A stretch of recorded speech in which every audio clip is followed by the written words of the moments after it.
Hello, welcome everyone to Grid Live Wrap Up. Formula One, Austrian Grand Prix, big crash on the first lap, and Lando Norris dominating the race. NASCAR Cup Series at Atlanta, the Quick State 400. For just about everyone, the in-season bracket challenge busted. Plus MotoGP World Rally Championship. I'm Joe Samaniego. With me, Kobe Lambeth from Grid Tonight, Tanner Smith, editor from Pitbox Press, and Isha Azim from Racing with Isha. A big thank you to all our Patreon investors calling the show, Mark, Robin, David, and Matthew, for investing into Grid Network each and every month through Patreon. Link in the video description to the Patreon page will get your name on the leaderboard. And thank you at the beginning, conclusion of every program. Plus YouTube Super Chat, Buy Me a Coffee enabled. Get your name on the leaderboard. Jason and Amber tied at 5 each. And of course, across social media at Grid Network TV, gridnetworktv.com. Matthew Bro has his newest NASCAR article recapping the Atlanta Motor Speedway crazy race weekend. And overall, I just have to say, this race weekend we won. Everybody we talked about for a while, Tanner, especially in F1, where we saw, I think, potentially one championship contender, Max Verstappen. It looks like he's got a long road ahead of him. It certainly does, Joe. So let's throw it back over to Austria, where Lando Norris delivered a near flawless race and took the victory in today's Austrian Grand Prix. From pole, he held off a hard-charging Oscar Piastri, and we saw some great racing throughout the field. The two side-by-side at one point, Papaya on Papaya action. Piastri did take the lead very briefly, but Lando managed to reclaim it. Norris and Piastri, while racing each other, gave room, ran respectfully, didn't run the other driver wide, and it was a lot of fun to watch. So, Isha, I'm going to throw it over to you. How refreshing was it to see two drivers race for the lead and not resort to pushing each other wide on the corners? Yeah, Tanner, it was pretty refreshing. I've been out for the past few races, so to come back to Austria and see them racing each other so well, so cleanly, it's always really fun to watch. Seeing two drivers who are quite skilled in great cars, battling each other. Some of the laps, were really interesting, like lap 11, lap 20. I feel like those were the highlights of the race, seeing them trying to take the lead from each other, but doing it so cleanly, not going into each other, not pushing anyone wide. It was really, really refreshing to see. Well, it's definitely nicer to see compared to what happened in Canada between them, right? When Lando ran into the back of Oscar. And I can't tell you how badly Lando needed this result. He needed to go out there and, and get the best of his teammate in a head-to-head battle. I think it was really good to see Lando, not crack under pressure here, and take the fight to Oscar and come out on top. But anytime you see two drivers, especially two teammates, be able to race hard and not have any issues is always a good thing to see. And so maybe we'll see more Papaya rules moving forward and see the two continue to race hard but clean. This is exactly what we should have seen in Canada. And, kudos to the drivers for racing fairly and not, having a completely disaster situation like we saw for Lando in Montreal. Yeah, I would imagine that after that Montreal mashup that they had, I figured that Zach Brown probably sat them both down and told them to cool it for a little bit. And thankfully, we did get to see a nice, clean race for the lead for once in Formula One. But that brings me to our next topic. So this race did have a first lap safety car for a crash involving Mercedes' Kimi Antonelli and Red Bull's Max Verstappen. Yesterday on Grid Live pre-race, Nicole and Joe mentioned the potential of the safety car and Antonelli making a rookie mistake, even impacting Max's start. Well, it came to pass. Antonelli came in too quick into the corner and took Verstappen out, ending the day for both drivers. Red Bull struggled with Yuki Tsunoda having a horrific race and included a penalty, a 16th place result, but last of all cars running. Kobe, I'm going to throw it over to you. How bad was this for Red Bull, and can it get better from them for here? Or get better for them from here, I should say.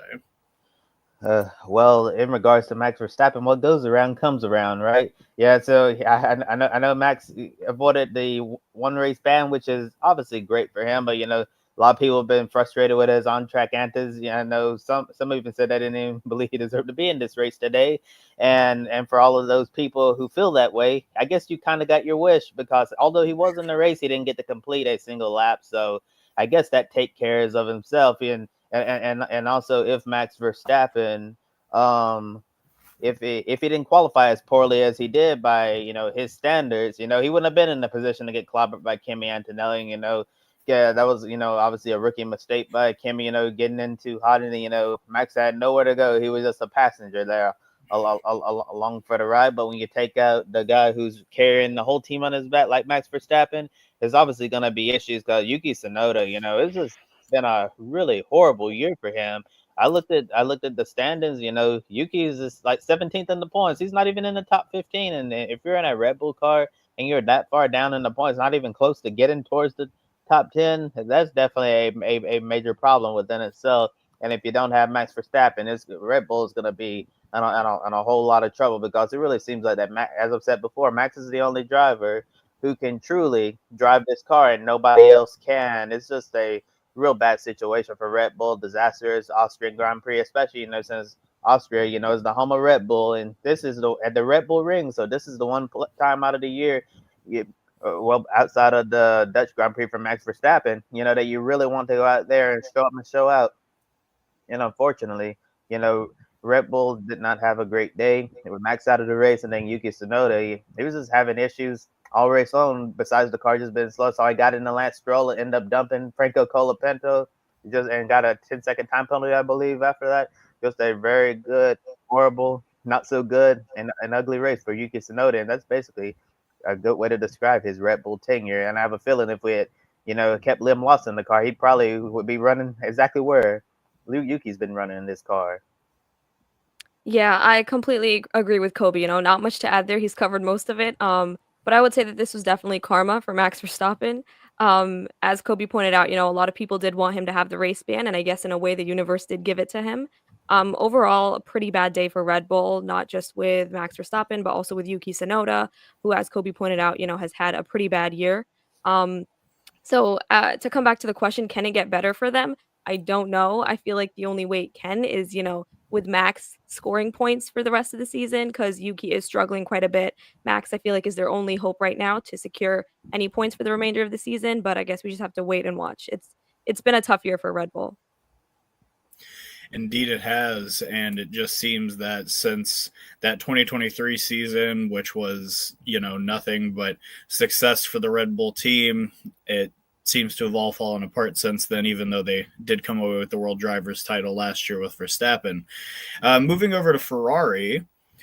Ferrari finished in third and fourth place, both ahead of Mercedes' lone remaining entry in George Russell. Liam Lawson, great effort today to finish sixth and in the points. Isaac Hadjar, 12th place. Not such a great weekend for the rookie, but going back to Lawson, an opportunity to shine while Red Bull struggles. Isha, it's been a while. Thoughts on the Red Bull situation and the comments made by Sergio Perez that Red Bull is sorry they let him go?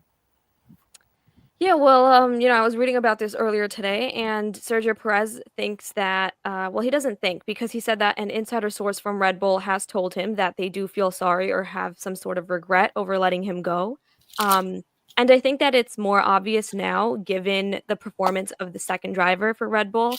I remember the Sergio Perez's last season, everyone was very critical and harsh over his performances when he failed to, live up to that Red Bull standard. But given how the other drivers who Red Bull has tried replacing him with have all failed much worse, I think, Sergio Perez was probably the better option, and I can understand completely why Red Bull would feel sorry over letting him go. So yeah, I think that this whole situation this past year definitely helps everyone in understanding how tough it must have been for Sergio Perez to be in that second Red Bull car, and that, when he had his good performances, it was compared to the ones we've seen in the past year, it was probably a miracle that he was able to perform that well in some of those races. Well, in the small sample size we have from Liam Lawson and Yuki Tsunoda season so far, I guess you can say that Sergio Perez was doing a pretty good job in that Red Bull car, considering how he fell off quite a bit towards the end. And I do think if Sergio Perez had another year in this car, I think he would certainly get a slightly better result than we've seen from Liam Lawson those first couple of races, and then Yuki Tsunoda in this small handful of races. And I wonder what Red Bull is going to do for the remainder of the season. I wonder if they're going to give Isaac Hadjar a chance in the car once we get back from the summer break.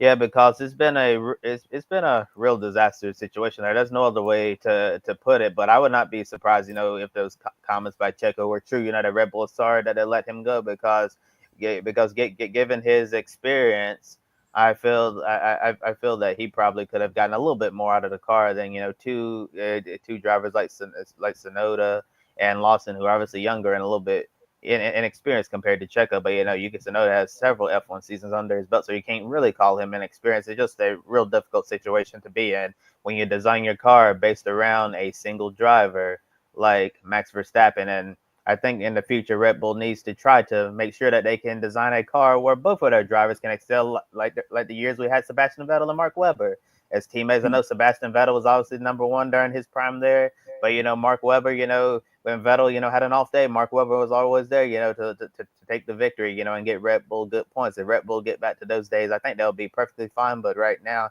you only got one fighter in this battle, and it's not going well with just one. You need to get two, and it's just crazy how much pressure is on Max Verstappen to try to hold his team together. And I fear what would happen to Red Bull if Max Verstappen, didn't exist. Yeah, I have a feeling Red Bull might be a back marker. I really hate to say that, but they really might be. Ooh, strong words. Joe has told me that we've got some comments here to go over. So looking here at Ben, one of our esteemed colleagues, I don't wish any harm or serious accidents on Max. That's great. But there was some beautiful irony in him getting taken out on lap 1 of a Grand Prix where he probably should have been serving a one-race suspension anyway. He followed that up with RBR has 162 points in the constructors fight. Max has 155 of those all on his own. And then Denver managed to pop in and say, you might as well give Daniel Ricciardo a Red Bull send-off and give Yuki a week's vacation. To tag back to Ben's comment, yeah, I found it very interesting that when, I believe it was the Stewards report came out, that they didn't feel that Max's lunge on Russell in Catalonia was considered deliberate. And I don't know about you two, but I felt like when I watched that race, it certainly seemed pretty deliberate to me. So yeah, I mean, either he shouldn't have been in this race or he shouldn't have been in Canada, one or the other. I feel like, but I'd love to hear what your all's thoughts are on that kind of news popping out in the weeks between Canada and Austria. Well, Tanner, I thought that was extremely silly that they didn't think it was deliberate. I was like, are you kidding me? like if you didn't think that was deliberate, it was reckless at worst, right? So if you didn't think it was deliberate, if you said it was reckless, I would give you that. But to say, you didn't think that was deliberate, I don't really understand what they were thinking there. It seems like they were trying to cut Max some slack because they didn't, want to give him that additional penalty points, to give him that race ban.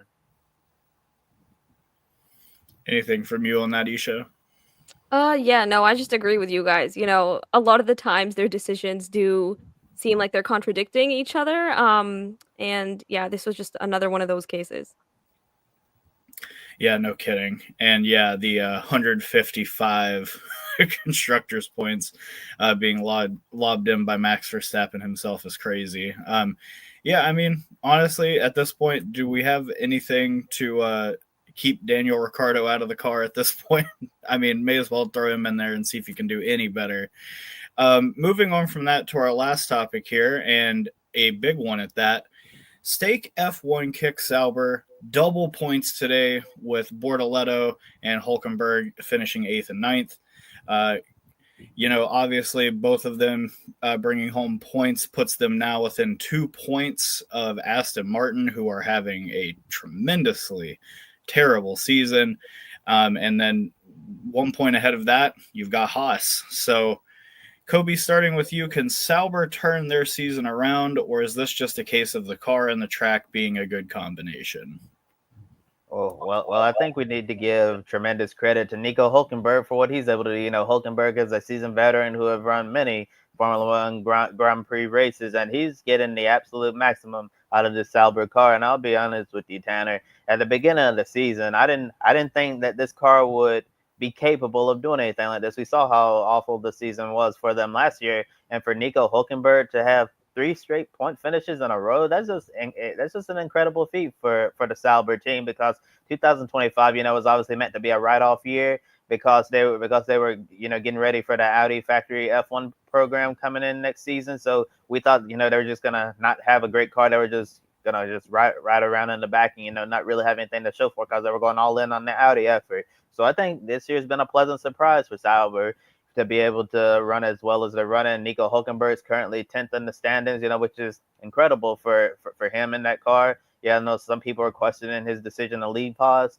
and go to Sauber, thinking that was a massive downgrade. But it seems like everything is working out for all involved, all things considered. And Gabriel Bortoleto, know how highly talented he was, coming up on the road to F1 ladder system. And it seems like, in the first handful of races, just a rookie getting up to speed with Formula One. And now it seems like it's finally started to click with him as well. He's out starting to match Nico in the performance, which is really good for the rookie driver. Yeah, he ended up getting his first points finish in F1 today. Yeah, so I think there could be more on the horizon here, because it seems like Sauber, is really doing a really good job right now. Yep, I agree with Kobe. This is not just a case of this car and track being a good combination. Sauber's turning out to have a surprisingly pretty good season so far. And as Kobe pointed out, Hulkenberg's been performing quite well the past 3 races with his car. Bortoleto also had a great race today where he finished in 6th, I believe. Um, and so overall, I'm excited to see how Sauber does for the next few races because I think it's turning out quite well. And with that, I think that's all for our Formula One section, right? Let's take a look over at NASCAR now. So, the NASCAR Cup Series at Echo Park Speedway had a little bit of everything, including a massive crash involving over 19 cars as they entered turn 3. This left a much smaller and more spread out field towards the end. At the end, Brad Keselowski tried to hold off Chase Elliott, but lost the lead on the last lap. Now, Chase Elliott did earn his first win of the year, and he was able to secure 3 of the 4 Hendrick cars a spot in the playoffs. Joe, Tanner, he's been quite consistent, but has yet to score a stage win this year coming into Atlanta. Do you anticipate that Chase Elliott and his team are in a better place this year compared to last year after their only win? That is such a hard question, because last year we anticipated he got the win at Texas. He's going to come out, start getting some wins. He had just ended a long winless streak, but that did not happen. We saw a little bit more of the same, just nothing really standing out compared to his other teammates of William Byron, Kyle Larson. Here we are this year. Already it's looking like he's been consistent. He's been up there towards the points. But it's just one of those deals where, as we're seeing his performance, he's towards the front, but it just seems to be a little bit lacking the speed, the pace, just to get that extra bit of a better result week in and week out. With this race at Atlanta, I think Tanner and I will be talking a lot about it. The nature of this track is very similar to Talladega, Daytona. Put yourself at the right place at the right time, you could get a win. There is some skill involved, no doubt. Chase Elliott, he knows how to win in Talladega. He knows how to run well at these pack tracks, as people are calling them now. And this is his home track. He has won here before. So overall, I don't think this is a good indicator that he is in a better place compared to where he was last year. If anything, I feel slightly it's a bit more of the same. It's just a matter of what's going to happen in the next few weeks, because he hasn't been really strong on the road courses lately. But if he could show some strong performances throughout the next 4 weeks, then I think we could get a better indicator of, is that team stepping up, or was this just a matter of right place, right time at a good track? Yeah, so I agree with Joe in some ways, but do want to make sure that I cover this as, well as I can here. So I do think there's some core tenets about what happened last year at Texas, where he got his only win of the year, and some core tenets of what happened in Atlanta last night, his only win of the season thus far, that, are a bit comparable. Obviously, they're both 1.5-mile tracks. They're both SMI facilities. And I think that based on what we've seen from Texas the past 3 or 4 years, I think it's safe to conclude that those races tend to be a bit of a lottery as well, even though they do take a little bit more brake pedal, we'll say, than the newly dubbed Echo Park Speedway. With that said, though, I think that there is something different about this win compared to that Texas one last year, even though, like I said, they do kind of share some similarities. I think that the resulting schedule ahead for Chase Elliott actually looks a lot brighter than, let's look at the next 5 races from Texas last year. They were Talladega, Dover, Kansas, and Darlington, and he finished no worse than 15th. And Charlotte as well. But none of those tracks really lend to what Chase Elliott, even in the prime coverage, advertisements, what he's known for, which is his road course prowess. Coming up, we have 2 consecutive road courses in Sonoma and Chicago, and I think that those string of races could kind of make or break the morale of the season for the 9 team. I think that if Chase Elliott wants to reassert himself as the champion that he is, I think that winning another race within the next month is going to be necessary. But right now, he looks to be on pace to be the recipient of $1 million here in about a month, because he is the only driver left in the bracket challenge with a win, and he got that win last night. Yep, definitely. Now, I think Joe also pointed out that there's some comments in the chat room for us to look at. So Adam says it was nice to see Chase Elliott win in his home state. To me, it was one of the best races of the year. And Denver says, I was right about my sensible winner, and I was very impressed with SVG performance in the pack racing element in the first 2 stages, but he needs to put it in complete super speedway performance. Tanner, Joe, any thoughts on these comments? I mean, SVG and putting a whole super speedway race performance together isn't always in his hands, and obviously we unfortunately saw how that works out last night. So I think that unfortunately with super speedway racing, it doesn't matter if you understand everything you can about it. It's all about being in the right place at the right time in a lot of cases. And for someone like SVG, who is still kind of getting their sea legs underneath them in plate racing speak, I think that he's still got an uphill battle ahead of him, but you never know. I mean, we're going to Daytona here in a little over a month and a half, and I think that using some of the lessons he probably learned in this race, he might be able to translate them to have a better result than he had last night. It was really interesting. We could clearly see the lack of experience SVG had, for instance, when he went too low for a block, almost put himself in a 3 wide position. But at the same time, right place, right time, he was right on the inside, just ahead of that big 19-car plus pileup that took out so many of the contenders. It was good to see him improving throughout the race. He did make contact with the wall, I believe, in stage 2, then spun, went through the grass. But overall, he is just putting together a better and better effort. As for the winner pick of Chase Elliott, I mean, definitely that was a good pick, and just one of those deals.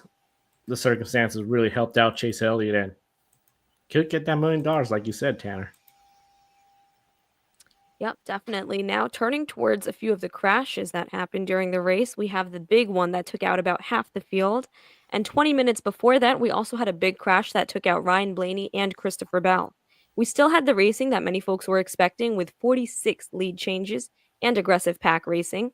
Tanner, overall, how did this race at Echo Park, formerly Atlanta, stack up with past drafting style races at the Speedway?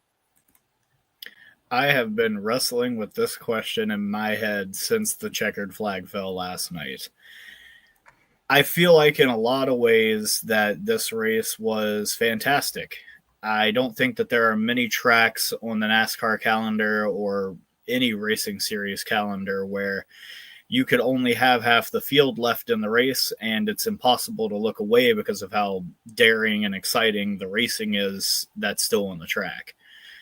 At the same time, it also had some, core principles of being a god-awful terrible race, which came to pass pretty early on. We came out of a rain delay, and we wrecked over half the field within the span of about 35 minutes, which was, pretty disappointing for a lot of the fans out there.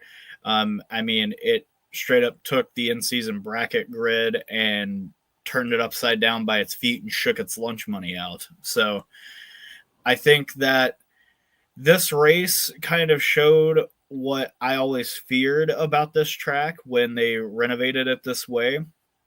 I felt that if you had just made old Atlanta have 28 degree banking and left the, I believe, like 60-foot wide turns, I felt that could have made for a better racetrack, but instead they decided to narrow it up for whatever reason.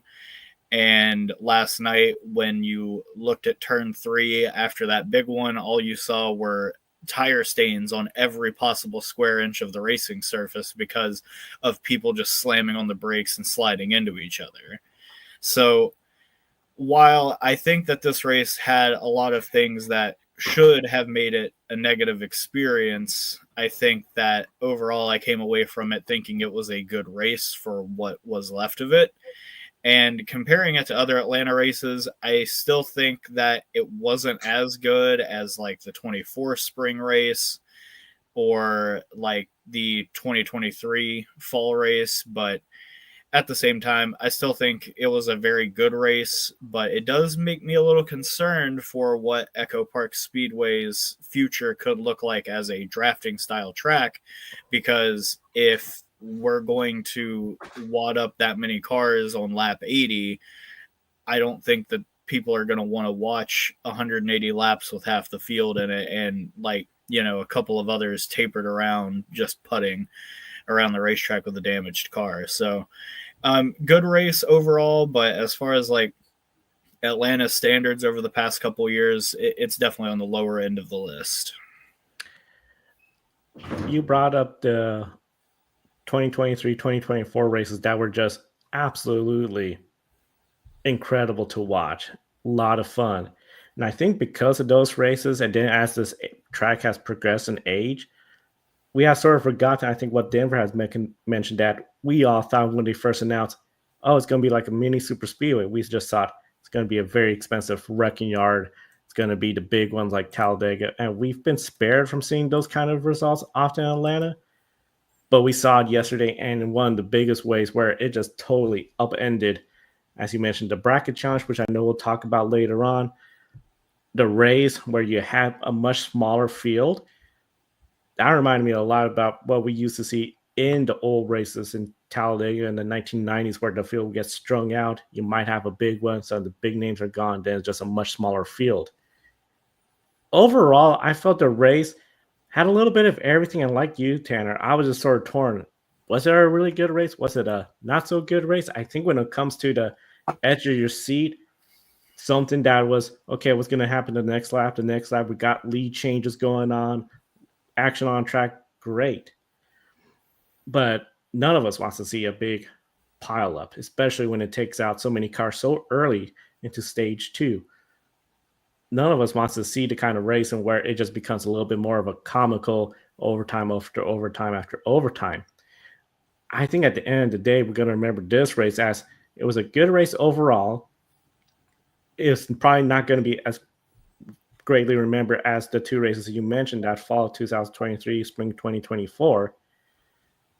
But it's just, I think, also a reminder of we got to be careful with how we race this track. It could end up being that expensive wrecking yard, a lot of overtime attempts, just like Talladega recently, a lot of the craziness, and I don't think that's the kind of racing we really want. It is really unfortunate, just the timing of this car coming in and then the track being repaved and reconfigured. What would a reconfigured Atlanta, but not in the super speedway package, but they just repaved the old one, and this generation car, I think we'll be talking about great racing just as well. Not as intense as it is now. I mean, let's be honest, Atlanta, it's good to see it go from empty spots in the seating section here and there to now nearly full sellout crowds. But I just feel like this race just sort of reminded like it doesn't take much to make this race go from that was a fun race to what's going on, guys? This is becoming ridiculous. Yep, definitely. Now, if we turn towards the playoffs, we have 12 drivers who have secured a spot, 4 drivers in by points. We have 8 races left with 3 road courses, including Chicago, Sonoma, and Watkins Glen, and then 3 short ovals at Dover, Iowa, and Richmond. Following that, we have the Indianapolis Motor Speedway and Daytona. So, Joe, in the next 8 races, could we see 4 new winners? What do you think? Oh man, I think you could see 4 new winners. I'm looking at particularly like AJ Allmendinger could go out there, get a win, not just on a road course, but if things go right, maybe at one of the shorter ovals. I'm thinking Richmond. Um, Eric Jones, even John Hunter Nemechek, they've looked strong. Can't count them out. That's 2 drivers right there. And then, of course, when you look at some of the playoff drivers within the green numbers, Tyler Reddick has to get a win at some point. Alex Bowman can sneak in a win. And like you said, then we still have more races. I think with the road courses, you can anticipate Shane Van Gisbergen to get those, but we've seen Chris Buescher take one away from him. So it's going to be really hard to tell. I think once we're about 2, maybe 3 races in, we'll really get a good idea of are we going to get more than 16 winners. If I had to make a guess right now, I'm going to say we're going to be under the 16 winners. I think we're going to have, I'm going to say 14 different winners by the time we get to after Daytona. I like that 14 number. Yeah, just looking at the races ahead here. So we have Chicago, Sonoma, Dover, Indy, Iowa, Watkins Glen, Richmond, and then finishing it off with Daytona. So I think as far as the road courses are concerned, that can always, populate a very interesting winner, a unique winner. So I think one of those 3 will probably feature a brand new winner, but I also think it's equally possible that Shane Van Gisbergen goes out there and absolutely wipes the floor with everybody at all 3 tracks. So just keep that in mind. As for Dover, that race tends to be dominated by a veteran or a couple of veterans. If you look at who has won there over the past few years, you have Denny Hamlin last year, Martin Truex Jr., and then Chase Elliott. So I really think that Dover will probably be somebody that has already won. Indianapolis, I think that race is more up in the air than people are willing to admit. I mean, look at the top 5 last year prior to that final caution. You had Brad Keselowski, who, granted, he had won a race, but he was up there mostly because of fuel strategy. You had Zane Smith, Ryan Blaney, Denny Hamlin, Kyle Busch, Kyle Larson. So I don't think that race is going to be as cut and dry as far as like who could win it, as people might think it will be. I do think that we'll probably see either a first time this season winner or somebody that has, already won multiple times. And unfortunately, we only have 3 guys right now that have won multiple times. Then you move into August, you have Iowa. I think that racetrack is just so new to this Cup Series calendar and to this next gen car that I don't think, again, we really have much of a, data basis to go off of as far as to say who is going to continue to be strong there and who won't be. So that race could be very well up in the air. Watkins Glen, as I said, SVG probably should be coming into that weekend the favorite. Daytona is a complete crapshoot, as we know. So, your Ricky Stenhouses, your John Hunter Nemechek, your Eric Joneses, they could definitely compete there. And at Richmond, I believe that race is yet another option tire race. So if somebody like Ty Dillon did in the spring at Phoenix before he got his pit road speeding penalty, saves all 2 sets of their red option tires for the end of the event, we could see another surprise winner there at Richmond. So I think that it's entirely possible we could get 16, maybe even more than 16 winners by the end of the regular season, but I do think it's unlikely. I lean more towards what Joe said, probably 14, but I'm actually going to go one higher. I'm going to say there will be 15 winners after the 26 regular season races, with only one driver making it in on points. And I think that driver will probably be somebody that's already currently in the playoffs as we speak as a points driver. All right, now there's another comment in the chat room. Let's take a look at that. Denver again says on road courses, SVG starts favorite. On road and street courses, if be SVG if practically earns it. And don't forget Will Brown, you have him to deal with next week in Chicago. In a They'll college say car. next week it will be Brown versus SVG heavyweight fight next week. What do you guys think? I think it could be. I think that we haven't really seen, much of Will Brown on a competitive Cup Series car, but I do think having that Colleague Racing equipment will definitely help him, especially having someone like AJ Allmendinger as his teammate. But at the end of the day, I think that the reason SVG went out and won that first street race was due in part to the fact that there was rain. So there was not only a brand new track, a new type of track surface, but there was also a new element to it in raining. So I felt that SVG kind of had like the perfect storm of things to happen in that event to allow for that win to come across. So I think that Will Brown will probably end up in the top 10 as long as he doesn't get wiped out by somebody being incompetent. And I think that if we're talking about drivers that are going to have a real chance at winning this race, it'll probably be one of the Hendrick or Joe Gibbs racing cars, but obviously don't count out Tyler Reddick. He was there at the end of COTA, and I think that he will have a pretty strong car going into this weekend if I had to take a guess.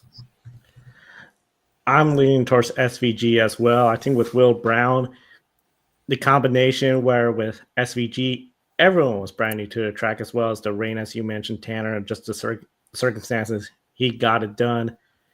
Now SVG, everyone's going to have 3 years or less, like our rookies, inexperienced there. He will have a good setup, I think, with Colleague. AJ Allmendinger hasn't been exactly like the most stellar driver at Chicago, but I mean, still going to be valuable notes for Will Brown. I think SVG got a favorite when it comes to Chicago. All right, now with that, let's move on. There's a fun topic for us to discuss, the NASCAR in-season challenge. As if Bell and Blaney crashing out was not big enough of a bracket buster, the 19-car pileup definitely did the damage. Jonathan was on the show yesterday, and he called it about watching Ty Dillon. Tanner, you said watch half the field crash out. Well, you got it correct. Now we know that NASCAR picked Atlanta to be the first race to have some chaos and upsets. But Tanner, did NASCAR ruin the bracket challenge for everyone? Yeah, they kind of stomped all over it. Like, here's this great thing that we're adding to, zest up the summer stretch, and now we're going to be watching guys racing for 15th and 20th, trying to pick their way up to maybe have a chance to face Chase Elliott in the final. I think that the bracket challenge itself is a great idea, but starting it out on a drafting style racetrack was a painfully stupid and ill-advised idea. And I don't know what made people think at the highest levels of NASCAR and motorsport that this would be a great idea. I know that we just haven't really had an Atlanta race like this where we have this like massive, practically race-altering crash early on. It usually comes towards the end of the event. I mean, you could even go back to the 24 spring race where we did have like a 25 car pileup on lap 2, but most of those cars were able to continue and didn't have like terminal damage. So, you even had guys like Daniel Suarez who ended up winning the race, be involved in that crash and be able to compete at the end of the event. Last night, that just wasn't going to happen. Like, I mean, obviously Brad Keselowski did find himself in that pile up, but like didn't seem to have any like visible damage of any kind. So yeah, as far as the outlook for the rest of the tournament, I kind of explained it earlier. We only have one driver that has won this year that is left in this tournament, and that one driver won the race last night. So I mean, that's not to say there aren't still some like very strong contenders left in this tournament. You still have people like Tyler Reddick, Bubba Wallace still in this tournament, but you also have like Ryan Preece, and you also have drivers like Brad Keselowski, who just hasn't really had a whole lot of speed this year at a variety of racetracks, still in this. And I just think that, you know, TNT put in a lot of money to not only, you know, help advertise this tournament, and they're also spending money on Jeff Burton and Larry McReynolds to do an alt cast for each of the 5 races to, you know, kind of singularly cover just the in-season tournament and the drivers remaining in it. And I kind of feel like all of that money that David Zaslav spent on, you know, promoting all of this just got lit on fire last night, because we decided to start this whole thing at somewhere like Atlanta, Echo Park Speedway, whatever you want to call it. And I think that's a shame. I think that the best way to have done this would have been to have the very first race be on a 1.5 mile regular type of racetrack, a true intermediate, somewhere like Chicagoland, maybe. Maybe that's a little teaser for next year, but having it somewhere like a Kansas, somewhere like even a Texas would have been a better indication of who is actually strong in the series, rather than having it at a track that is closer to a lottery ticket, to borrow from Denver yesterday, than something like a true intermediate like Kansas or Chicagoland. So I think if they're going to try to bring this back next year, you cannot start it here. Maybe for like the round of 8 for the third round, that would be fantastic, because there's less drivers to focus on. But to start out the tournament with this, you just can't do that. It's like opening up the playoffs with Daytona. That would be moronic, and they should have thought about that before having Atlanta be this first race. But NASCAR's not really in the NASCAR's not really in the business of forethought. I feel like this is one of those cases where you get an employee or a student that has a great idea. It's very popular. And then corporate or the administration is like, let's take that idea and make it better. And then they make it worse. And that's what I feel like really started to happen once this all started coming together. Because I felt like when it was the Denny Hamlin bracket challenge, you had tracks during the summer months where it was a span of like, I believe Darlington, Gateway, Sonoma, maybe Kansas. Tracks where during the summertime, after the Coca-Cola 600, it didn't exactly draw the biggest hype. But now you gave everyone a reason to really get excited about it. Something new, watch every race, print out the bracket, and be involved. Very straightforward, very fun.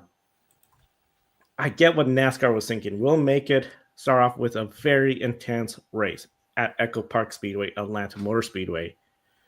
The problem is when you have something like this occurs and you take out just about everyone, well, if everyone's brackets is busted, who's really paying attention? I mean, the Ty Dillon fans, they're probably happy about what happened, and they're going to be cheering Ty Dillon on, seeing how far he could get it forward. But the Denny Hamlin fans, the Kyle Larson fans, all the big names, they're not going to be talked about. Instead, we're talking about drivers that Noah Gragson dropped to 33rd in the points, lost a position in the stands, but he still is in it, advancing on to the next round. This is just one of those deals where I think NASCAR really needs to just reconsider what they did, and that is you cannot have Atlanta kick this off. Maybe you can have Atlanta in the round of 8, so that way if there is a big crash, you're talking about potentially 4 drivers being out of the tournament because of the crash. Not more than half, and everyone's bracket is pretty much busted up. This is just one of those deals where I think NASCAR really thought we're going to make it more crazy, more unpredictable. We're going to make it better. Even before we got to this, and there was the 5 races to determine the brackets. Then it was frozen. You missed out on SVG. Granted, after his win in Mexico City, would he still get in if he was in top 32? I don't know, but I just feel like this has not gone right. And I think if NASCAR was to do this again, because I think it has potential. We saw the popularity in 2023, 2024. Here comes NASCAR. We'll make it better.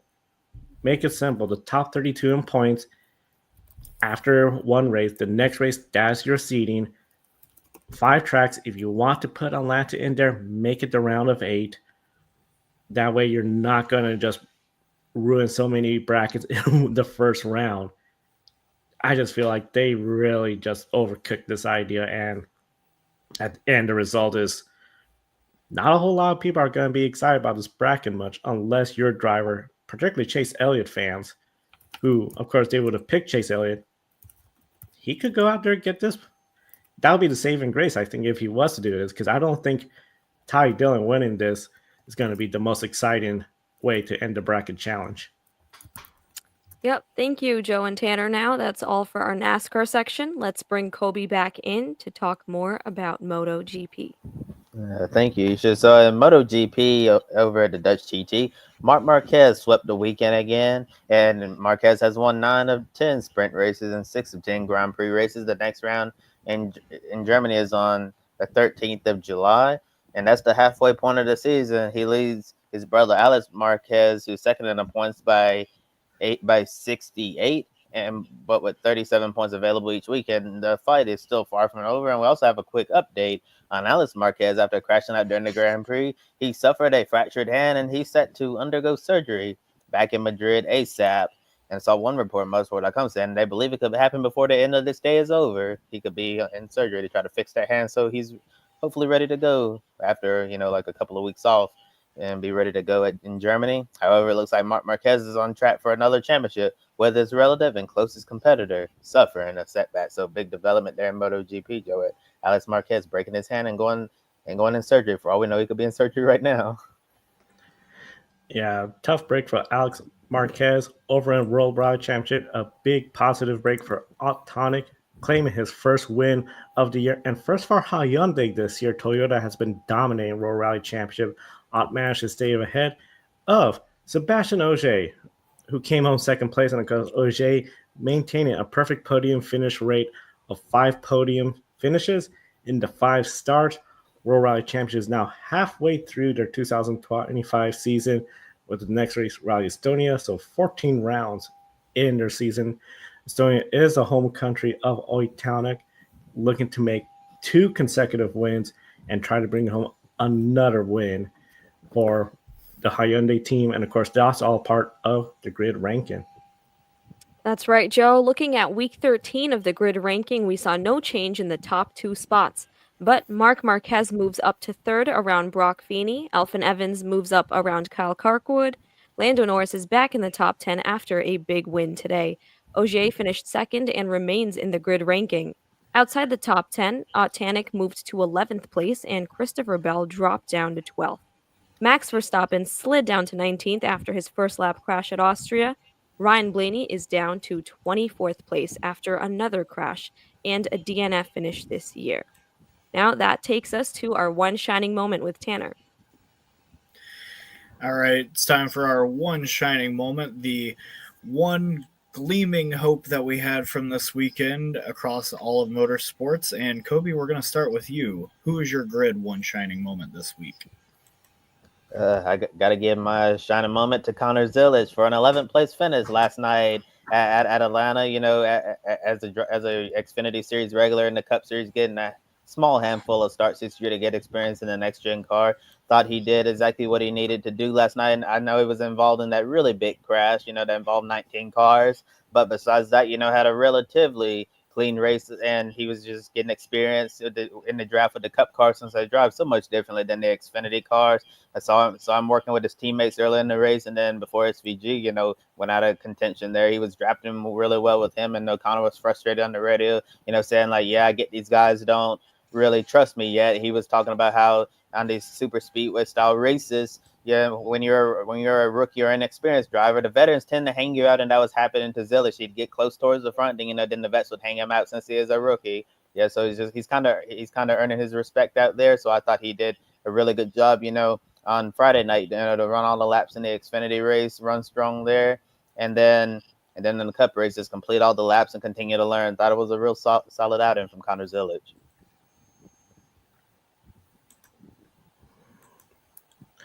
For me, my shining moment, this was a hard one, but I think I have to go with the Sauber team, Gabriel Boratello, and Nico Hulkenberg. Double points.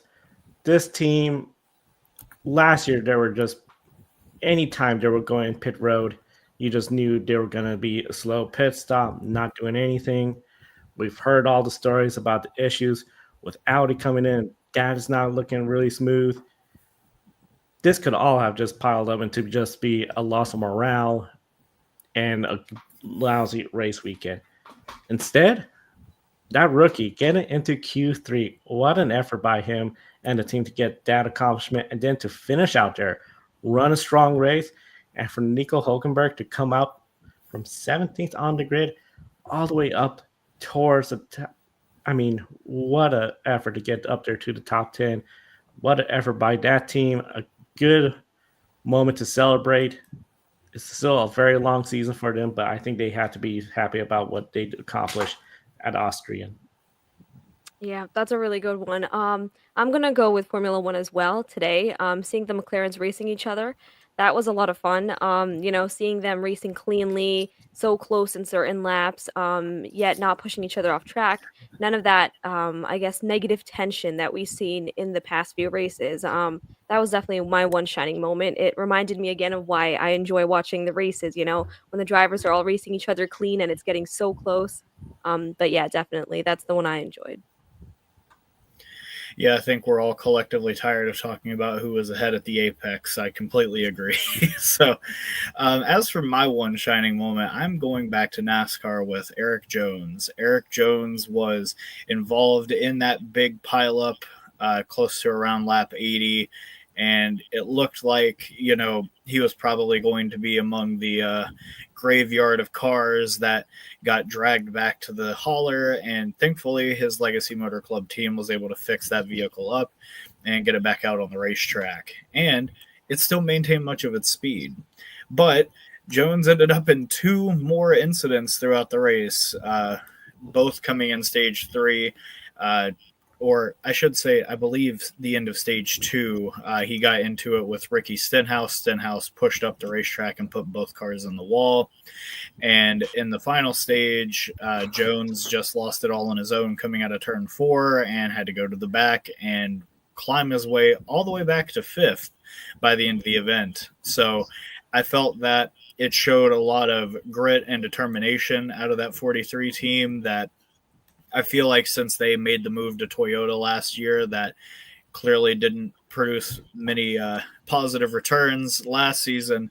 The 43 teams kind of struggled to get some good results, but with everybody ahead of them pretty much in the points falling out of the race due to that massive accident, it has allowed the 43 team to move up into the top 20 in points and be in real contention to take a playoff spot on points, assuming they don't go out and win a race. So cheers to the 43 team. They have a lot to be proud of after last night's race, even though they didn't come away with the win. Great shining moments. Encourage everyone to share them in the chat room. And of course, we got plenty of programming with Monday Grid Encore, Ben and Brandon talking about Atlanta, Lime Rock. I'm pretty sure they're going to have an opinion on the NASCAR bracket challenge and the state of everyone's busted up bracket.